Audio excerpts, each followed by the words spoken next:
Hello मेरे प्यारे बच्चों पार्टी, क्या हाल चाल। आज के इस वीडियो में हम लोग बात करने वाले हैं प्रश्नावली 3.1 कक्षा 12 गणित के प्रश्न संख्या 7 के बारे में। क्योंकि इससे पिछले समय में जब हम लोग लाइव क्लास लिया करते थे तो उस टाइम तक मैंने 6 क्वेश्चंस करवा दिए थे आपको। अभी 7वां क्वेश्चन देखिए बोर्ड पे क्या दिया हुआ है। इसमें कहा हुआ है कि ये समीकरण जो है a minus B two A plus B plus C बराबर इतना दिया है, तो इससे ए बी तथा सी और डी के मान बताइए। कैसे करेंगे इसे, एकदम आसानी से देखिएगा, बिल्कुल कमजोर से कमजोर बच्चे को भी समझ में आएगा। तो भैया यहाँ लगेगा आव्यूह की समानता का नियम। अब ये क्या है सर, आव्यूह की समानता का नियम? तो अगर आपको याद हो, आव्यूह की समानता का मतलब होता है इसका प्रत्येक जो अवयव होगा, संगत अवयव आपस में क्या होंगे, बराबर होंगे। अर्थात अगर आप सवाल में यहाँ लगाएंगे, यहाँ लिख सकते हो, मैं डायरेक्ट क्वेश्चन नहीं लिख रहा हूँ, सीधा सॉल्व कर रहा हूँ, ठीक है। समानता के नियम से, समानता के नियम से, तो समानता के नियम से हम लोग क्या बोल सकते हैं, हम ये बोल सकते हैं कि जो हमारा a माइनस बी है वह बराबर होगा किसके, -1 के। 2a प्लस सी है जो 2a प्लस सी, ये किसके बराबर होगा? तो आप बोलोगे सर 2a प्लस सी 5 के बराबर होगा। इसी तरीके से 2a माइनस बी किसके बराबर होगा? तो 2a माइनस बी बराबर हो जाएगा 0 के। और 3c प्लस डी किसके बराबर होगा? तो 3c प्लस डी बराबर हो जाएगा 13 के।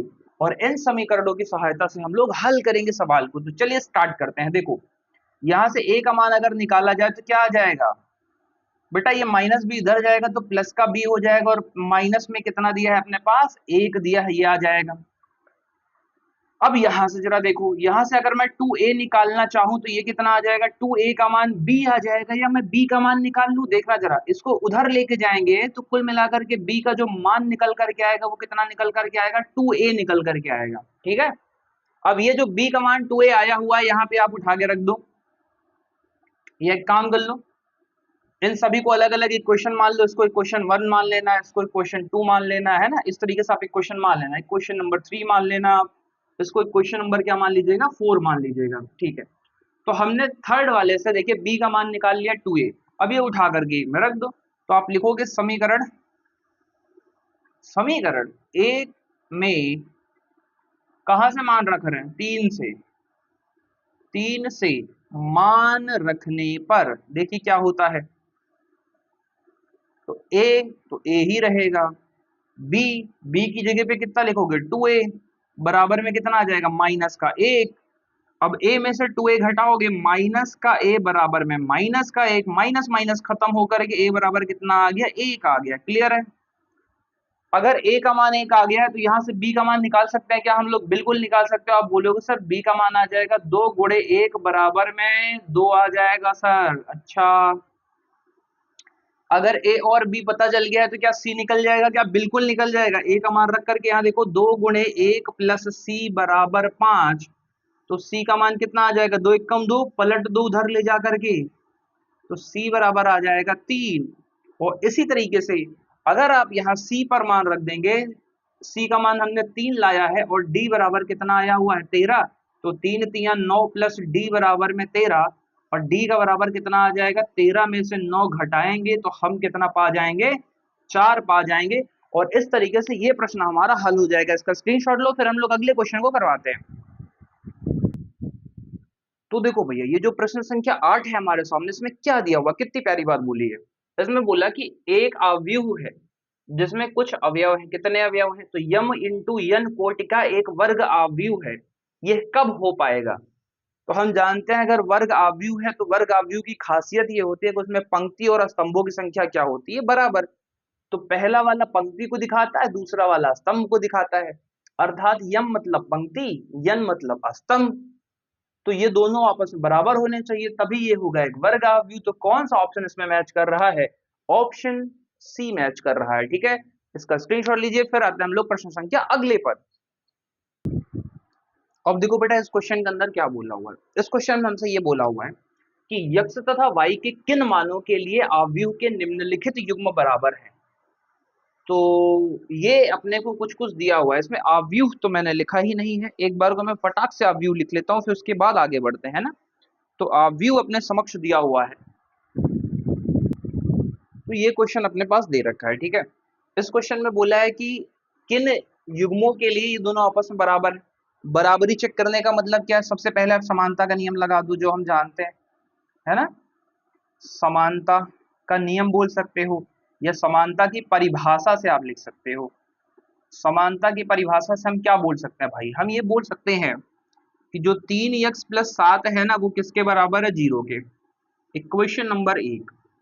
5 जो है y - 2 के बराबर है, तो y - 2 हमारा जो बराबर है वो किसके बराबर है, y - 2 के। अब y + 1 किसके बराबर है, 8 के। इसी तरीके से y + 1 जो है बराबर है 8 के। तो यहां से तो हमें इक्वेशन बनाने की भी आवश्यकता नहीं है, हम डायरेक्ट y का मान निकाल सकते हैं। इसको इधर ले जाएंगे, 8 - 1 और y बराबर कितना आ जाएगा, 7 आ जाएगा। ठीक है, y आ गया। ये बराबर है 4 के, तो इसको इधर बराबर करके चेक कर लेते हैं।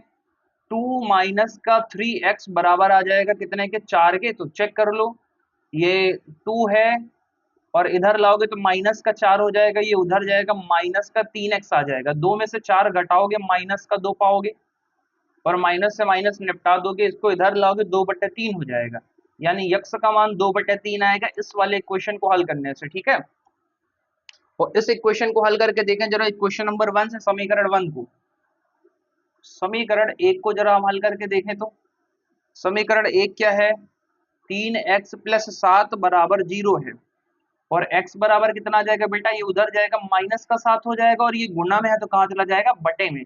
यानी x का मान यहाँ से माइनस का 7/3 आया और x का मान यहाँ से 2/3 आया। भाई x के एक समय पे एक ही मान हो सकते हैं अगर समानता वाला रूल लग रहा है तब। यहाँ पे दो दो स्थितियां आ रही हैं, इसलिए हम कह सकते हैं कि वे युग्म ज्ञात करने क्या है, संभव नहीं है। यहां तक आप इनका स्क्रीनशॉट ले लीजिए फटाक से। अब ये क्वेश्चन देखो, बड़ा ही प्यारा सवाल दिया है। इसमें क्या दिया कि 3 × 3 कोट के अवयव की कुल कितनी ऐसी संख्याएं होंगी जिनकी प्रविष्टियां 0 या 1 है, मतलब उनके अवयव जो है 0 है या फिर 1 है। 3 × 3 अवयव का मतलब आप जानते हैं, मतलब इसमें 3 ठो पंक्ति होगी और 3 ठो क्या होगा, स्तंभ होगा। तो अपने पास टोटल कितने ऑप्शन बन रहे हैं, 1 2 3 4 5 6 7 8 और 9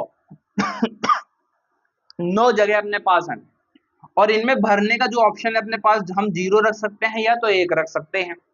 यहाँ थोड़ा सा 11 का क्रमचय संचय वाला कहानी काम आएगा कि एक जगह को भरने के कितने ऑप्शन है, 2।